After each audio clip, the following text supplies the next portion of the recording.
Welcome to our channel. Leaving Twitch platform? Follow these steps to permanently delete your account and remove all associated data. Step 1. Log into Twitch through web browser. Account deletion must be done via website, not mobile app. Step 2. Click your profile icon for menu. Select Settings from the drop-down to access account management. Step 3. Navigate to Privacy and Safety tab. Find the option for disabling or deleting your account. Step 4. Scroll to Disable your Twitch account.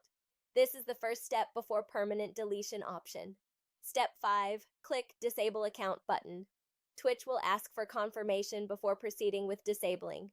Step 6. Enter your password to confirm. Verify your identity by entering your account password.